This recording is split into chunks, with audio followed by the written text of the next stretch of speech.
Hello, everyone. If you like what I'm doing here, please consider subscribing, liking, and commenting. It would really help the channel out quite a bit. Thank you very much.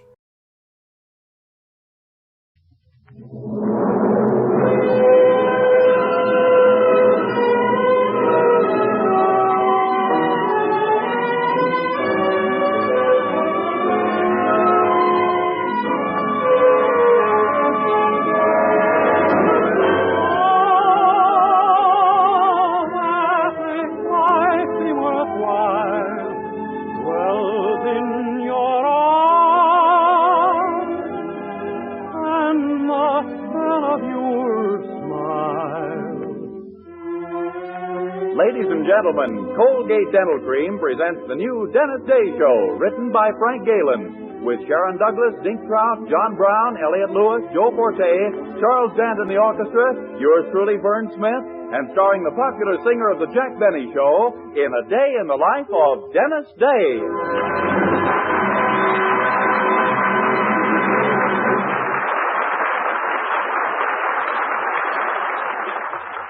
Twice a day and before every date, use Colgate Dental Cream to clean your breath while you clean your teeth. Here's Dennis to sing Zippity-Doo-Dah.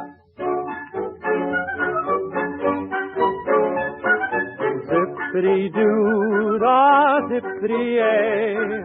My, oh my, what a wonderful day. Plenty of sunshine head my way. Zippity-doo-dah, zippity-ay. Mr. Bluebird on my shoulder. It's the truth, it's actual. Everything is satisfactual. Zippity-doo-dah, zippity-ay. Wonderful feeling, wonderful day. Mr. Bluebird on my shoulder. It's the truth, it's action. Everything is satisfactual. Zippity-doo-dah, zippity-ay. Wonderful feeling, wonderful day.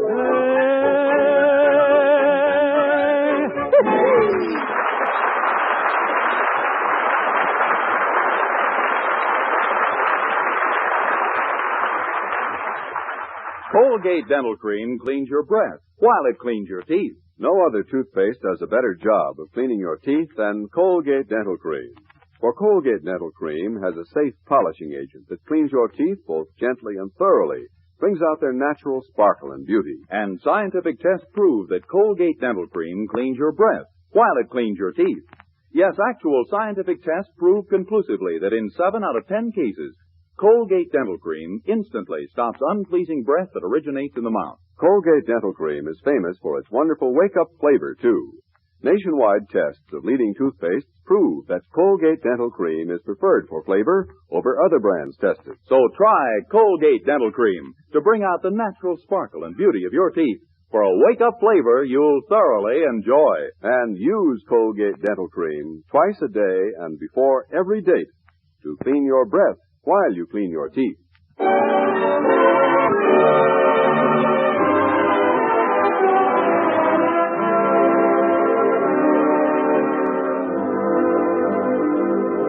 Well, as you know, Dennis Day rooms at the Anderson boarding house in Weaverville, which is run, along with all its occupants, by Mrs. Anderson. But Mrs. Anderson isn't home this weekend. She's gone up to Middletown for the yearly pre-Thanksgiving pageant presented by the Middletown Little Theater League. Does Mr. Anderson miss his wife, you ask? Just listen. Well, it's nearly 8 o'clock, Mildred. Oh, I must be off for the lecture downtown. Oh, it should be, Daddy. When I dusted your dresser, I saw the name of the lecturer on the ticket. Tassos Latour, the Platinum Ball of Fire. Well, yes, she's a very interesting speaker. You know, you better not let Mother hear you've been to a burlesque show. Oh, I know. I nearly gave myself away last time she went up to Middleton, too. Really? Yes. When she came in the house and took off her hat and coat, I applauded. But Mrs. Anderson wasn't the only Weaverville visitor at the Middletown pageant this year. There was also Dennis's boss, Mr. Willoughby. Mr. Willoughby, however, doesn't seem too happy about his trip. When I went away, I left Dennis in charge of the drugstore. For that, I ought to have my head examined. I hadn't been out of the place 10 minutes before he came in to see me. Of course, Dennis stepped right up. Good morning, sir. No, sir, he's away, but if I can help you, I'm sure you can, young man. I can see at a glance that you are bright and intelligent, a hustler and a goal-getter with vision. In short, you are a man of distinction. Is that correct? No, sir, I never touched the stuff. What I mean is, you're a man who knows a good proposition when he hears one. How much is your salary here? $8 a week plus 10% commission on everything I sell over my quota. I see. Then your salary and commission together come to... $8 a week. Well, what would you think of a scheme that could raise that salary to $12 a week? Maybe 14, maybe even 15. $15 a week? Little plan? No, sir, if there's that much money in it, it can't be honest. Oh, but it is, my friend. You see, I represent WEAV, Weaverville's new radio station. We can double this store's business overnight. And if Mr. Willoughby makes more money, you make more money. Your station can double our business? Certainly. You don't know the power of radio, my boy. Now, for instance, you listen to the Jack Benny program on your radio, don't you? Jack Benny? No, sir. You don't? No, sir. For some reason, I'm never home. Well, Jack Benny goes on the air every Sunday night and spells out LSMFT. LSMFT. Next day, millions of people go into stores and ask for the product. Really? I wouldn't even know how to pronounce it. Well, the point is we've signed up every progressive merchant in Weaverville for our opening program. Surely your boss wouldn't want to be left out. Oh, no, sir. Good. Here's a pen. Sign right here. Okay. There you are. Fine. You now have 15 minutes on Tuesday night to put on any sort of program you wish. Oh, thank you, sir. This is awfully nice of you. Not at all. Just tell your boss to mail his check to the station. His check? You mean you charge people to go on the radio? Certainly. 15 minutes comes to $150. You see, time on the air is very valuable property, and we... Say, were your eyes crossed like that when I came in? You don't know my boss. You better give me back that paper. Oh, no, this is a legal contract, pal. You can tell your boss about it. You'll be listening in on Tuesday night, of course. Yes, sir. If they have radios...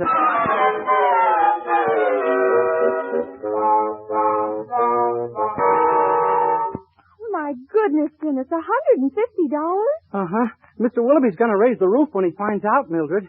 But maybe a radio show isn't such a bad idea for the thing he has done for his sponsors. Yeah, but Mr. Willoughby doesn't feel the same way about money as Jack Benny's sponsor. He feels the same... Oh, golly, if we only had a good radio program to submit to Mr. Willoughby, he might put it on the air. Yeah, but where can we get one? You're going upstairs right now and write one. Me? Golly, Mildred, I couldn't write a radio program paper. Dennis, I'll get you paper. Now, write a dramatic show, like those morning serials, you know. Make it homely and sweet and down to earth, but original. Original? Yes, don't do one about life. Uh-huh. And another one is about a reporter, and there's one about an intern. You think of something that hasn't been started. Okay.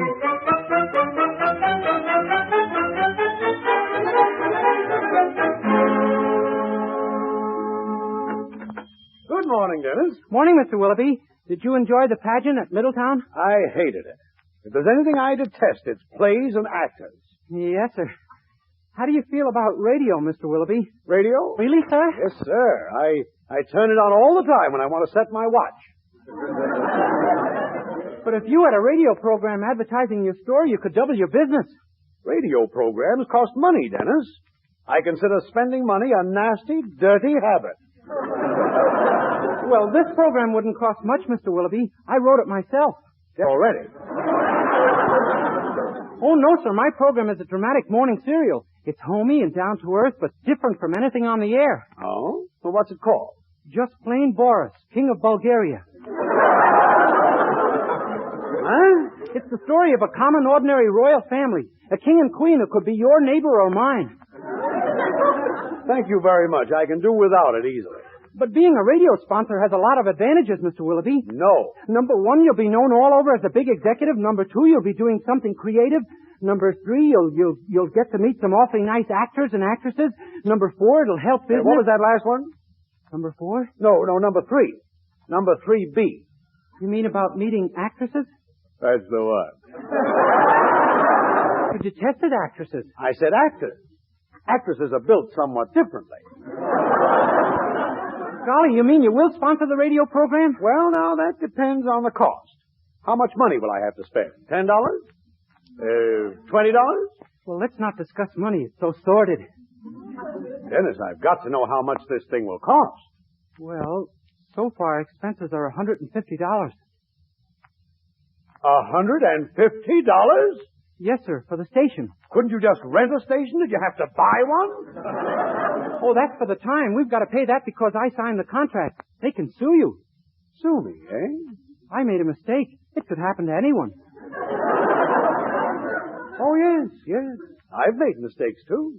In fact, I guess once in my life I committed an unpardonable sin. You did, Mr. Willoughby? I must have done it.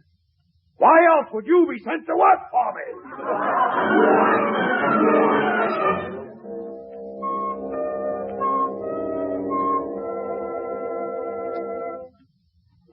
Oh, but he was awfully mad. Oh, but he agreed to put on the show, huh? Well, he'll have to pay for the time, but how can I get actors for nothing? Oh, golly. Let's see now. If only Mr. Willoughby hadn't let me mind the store when he went to Middletown to see the Little Theater pageant, this The wouldn't Middletown Little Theater pageant, that's it.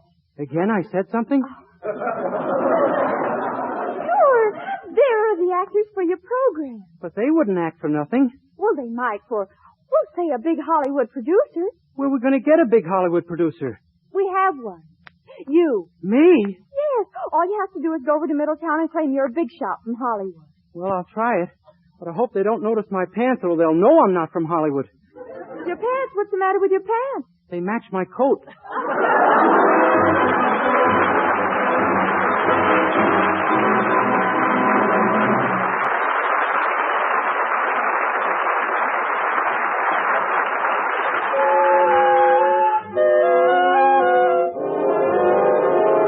Now, before we continue our story, here's Dennis Day singing Falling in Love with Love.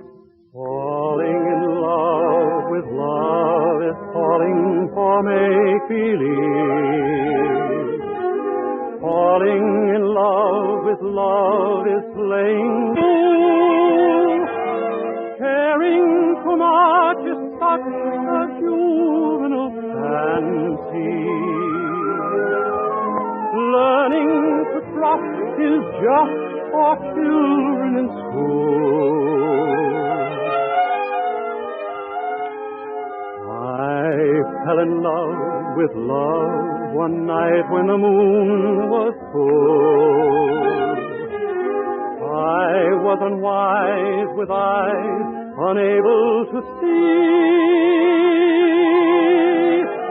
I fell in love with love everlasting. But love fell out with me.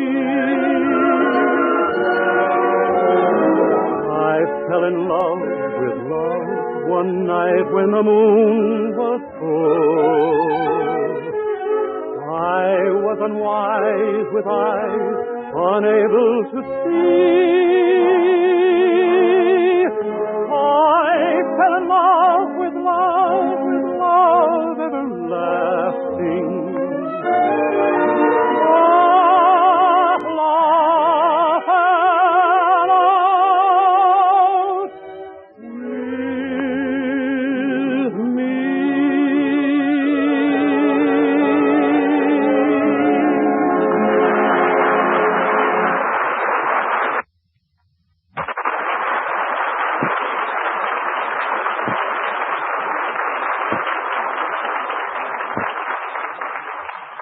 And now back to a day in the life of Dennis Day, who, in the guise of a big Hollywood film magnate, is about to knock on the door of the Middletown Little Theater League in an effort to get some actors to do his forthcoming radio and got Mr. Anderson along with him as his yes man. Yes? How do you do, my good man? I'm Orson Metro Day, the big Hollywood producer from Hollywood. From Hollywood? Yes, it's located right near L.A., or as the tourists put it, Los Angeles. You see, we movie folks always call it L.A. It saves so much of our valuable time. Well, come in, gentlemen, come in. Ah, but this is thrilling. To think that a great Hollywood producer should call upon me, an humble actor, who has gained undying fame on the stages of the world, who has appeared before the crowned heads of Europe, and who in 1928 received a write-up over 3 inches long in Variety. Variety? The horse racing paper, old boy. Oh, yes, O.D. Ah, how I envy you living in Hollywood, that fabulous land. I suppose you're at Grauman's Chinese all the time. Oh, yes, I wouldn't send my shirts anywhere else. Your shirt? Well, Mr. Day is a little confused. Your town is quite a change after Hollywood. Oh, yes, it must be. Mr. Day, do you live near Beverly Hills? Oh, yes, indeed. Hollywood, Mr. Day? Of course, my beau. I was sitting in the brown derby with my feet in the cement. Well, Mr. Visit, is it a business call? Yes, my friend. I'm always in the market for talent. When I saw your pageant, I said to myself, there's the man for the new picture you're making at Goldwyn Studios. Or as I always call it, Sam's Place. I'm very much flattered. However, I've been expecting a picture offer for some time. Naturally. Shall we discuss remuneration? Remuneration? He'd like to discuss remuneration, Anderson. Remuneration? Oh, yes, O.D.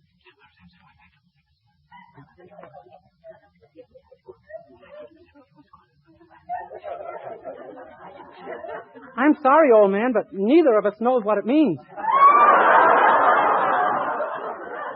Well, it means salary, wages. Oh, that stuff. Oh, I'm sorry, but we couldn't possibly discuss that until after the radio tryout. The radio tryout? Yes, we want you and your entire troupe to act in a radio play as a sort of a test. For a very small sum, I suppose. Not quite that much.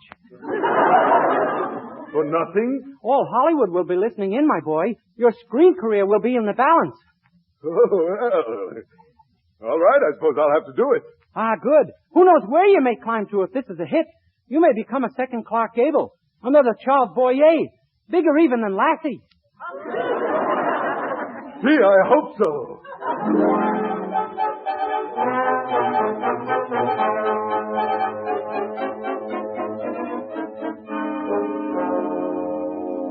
Well, tonight's the big night, Dennis. Got your cast all lined up? Oh, yes, Mr. Willoughby. We're all ready to go. Good. I've been reading your script, and I took the liberty of making a few very minor changes. Just trivial things, you know. I hope you don't mind. Oh, no, sir. Now, for instance, you have the hero marrying Margaret at the end.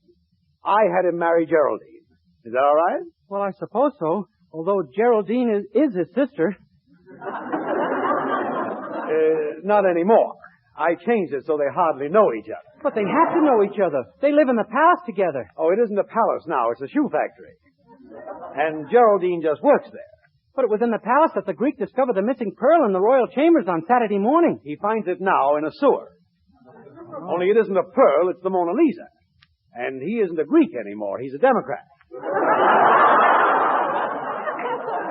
More interesting, don't you think? Yes, sir. After all, they're only minor changes. It still takes place on Saturday morning. Yes, that's true. Did you make any other changes? Well, that's all, except for a small one on page 20. You know where the Russian comes in and says, da? Yes, sir. You changed that line? Oh, no. That line is perfect. Oh, thank you, sir. I just cut out the rest of the page. I also put a new title on the story. I hope you don't mind these trivial little changes. Oh, no, sir. Well, I better get the fountain cleaned. We'll be on the air in an hour. Good evening, sir. I'd like some grease paint, please. Oh, my gosh. My star actor. The clerk will wait on you, sir. He's behind the soda fountain. Oh, very well. Clark, I'd like some grease paint, please. We haven't got any. Try down the street. Do you mind taking your head out of that ice cream can? I can't hear what you're saying. Dennis, take your head out of the ice cream can. Yes, sir. That's better now.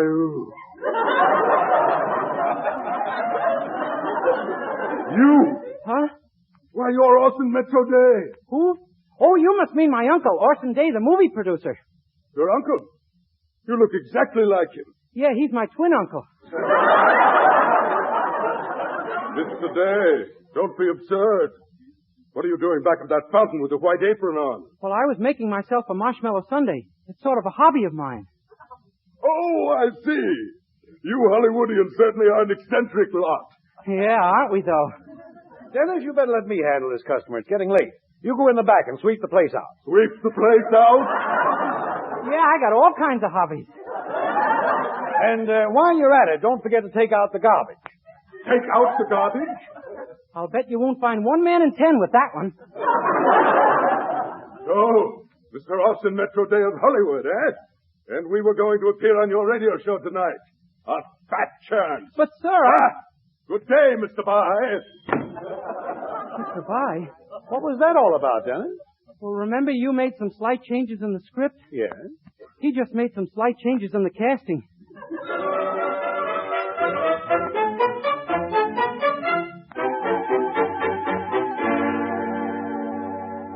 Stand by with the Willoughby Drugstore program, folks. You're on in 10 seconds. Golly, 10 seconds. Gosh, Mr. Willoughby, what are we going to do? We have no actors. Dennis, this program is going on the air even if you have to play all the parts yourself. But, Mr. Oh, Willoughby... you can do it, Dennis. I'll play the girl's part and you play all the men. Oh, no, Mildred, You're on the air.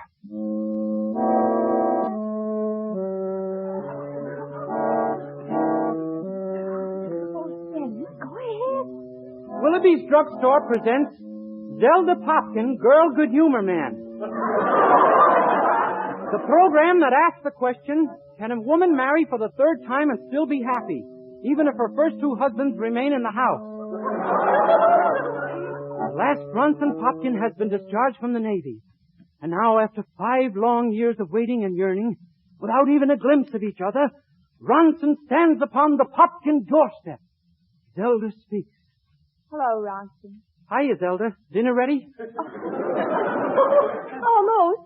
Uncle Ivanovich is here for dinner, too. Here he comes now. Say hello to him, Ronson. Hello, Uncle Ivanovich. But you have to play Uncle Ivanovich, too, Dennis. Speak with an accent. Hasta la vista, Senor Ronson. I'm glad to see you. Dennis, Uncle Ivanovich is supposed to be from Moscow. Oh, I'm glad for to meet you, Gus. How are you? Is it? Dennis, Moscow's in Russia. Oh, how do you do? That's better. Oh, well, we have quite a crowd for dinner tonight, Ronson. Uncle Ivanovich brought our cousin Louis from the Bronx with him. I'm Cousin Louis from the Bronx, too? Yes. Evening, folks. How y'all? And look, Ronson, here comes Grandpa downstairs. Hello, Grandpa. Evening, Sonny. Sure is a mighty cold night. Yes, indeed. Sure, boy.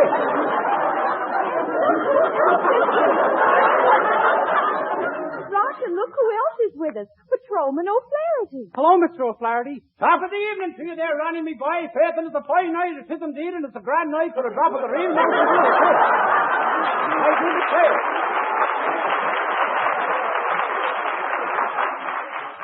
Why, Ronson, see who's coming up the walk. Oh, no, Mildred, I can't do that. But you've got to. Ronson, see who's coming up the walk. Well, you sit here, Mr. O'Flaherty. Sure thing, sport. I said Mr. O'Flaherty, Dennis. Oh, pardon me. Evening, folks. How y'all? No, Dennis. How do you do? Dennis. Oh, Dennis, you imbecile. Give me that script. I'll do it. Read your last line again, Mildred. You sit here, Mr. O'Flaherty. Si, senor.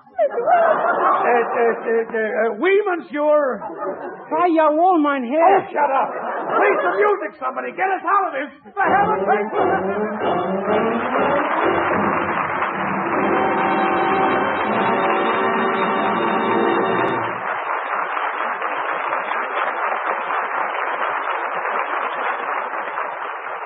Dennis Day will return in a moment with a song. But first, here's a fact worth knowing. Colgate Dental Cream cleans your breath while it cleans your teeth. And now our Colgate players want to show you how important that is. Listen. It's just definitely not fair, Claire. I'm the one who writes the letters, and you're the girl who gets the mail. Maybe what you write is wrong. Do you really think that's the trouble? No, truthfully, I don't, Beth. In fact, I know the reason why Dan hasn't written to you lately. And you haven't told me? Good grief, what am I? Not one of those girls who ought to see her dentist. Well, I think you'd see more letters from Dan if you'd see your dentist, Beth. And here's what Beth found out. Scientific tests have proved that in 7 out of 10 cases, Colgate Dental Cream instantly stops unpleasing breath that originates in the mouth. What's more, Colgate Dental Cream's safe polishing agent brings out the natural sparkle of your teeth, cleans them thoroughly and safely. Yes, Colgate Dental Cream cleans your breath while it cleans your teeth. And Colgate Dental Cream is famous for its wonderful wake-up flavor, too. In fact, nationwide tests of leading toothpastes prove that Colgate Dental Cream is preferred for flavor over other brands tested. So, to clean your teeth thoroughly and safely, for a wake-up flavor everyone enjoys, use Colgate Dental Cream. Remember, Colgate Dental Cream cleans your breath while it cleans your teeth.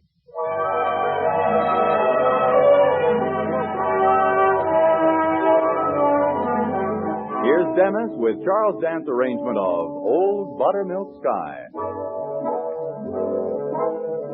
Old buttermilk sky, I'm keeping my eye peeled on you. What's the good word tonight? Are you gonna be mellow tonight? Oh, buttermilk sky, did you see my little donkey and me? We're as happy as a Christmas tree, heading for the one I love. I'm gonna pop her the question, that question. Do you, darling, do you do? It'll be easy, so easy, if I can only bank on you. Old buttermilk sky, I'm telling you why, now you know. Keep it in mind tonight. Keep a brushing those clouds from sight. Oh, buttermilk sky, won't you fail me when I'm needing you most? Hang a moon above her kitchen post. Hitch me to the one I love. You can if you try. Don't tell me no lie. Will you be mellow and bright tonight? Buttermilk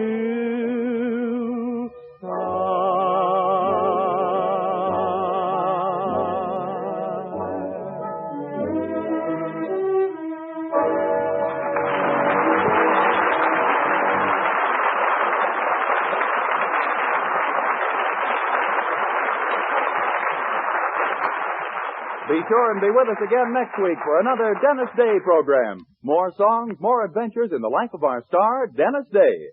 Meanwhile, be sure to use Colgate Dental Cream to clean your breath while you clean your teeth.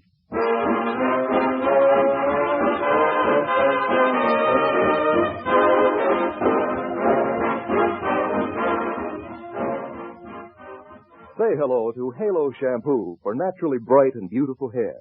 Remember, even finest soaps and soap shampoos hide the natural luster of your hair with dulling soap film. But Halo Shampoo contains no soap, therefore leaves no dulling soap film. Even in hardest water, Halo makes oceans of rich, fragrant lather, quickly banishes loose dandruff and dirt. Halo needs no lemon or vinegar rinse. Say hello to Halo and goodbye to dulling soap film. Get Halo Shampoo at any cosmetic counter.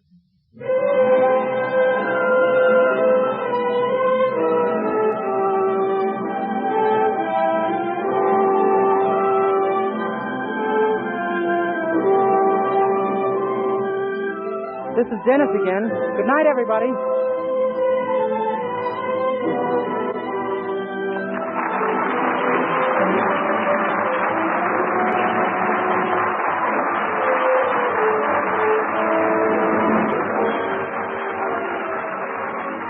This is NBC, the National Broadcasting Company.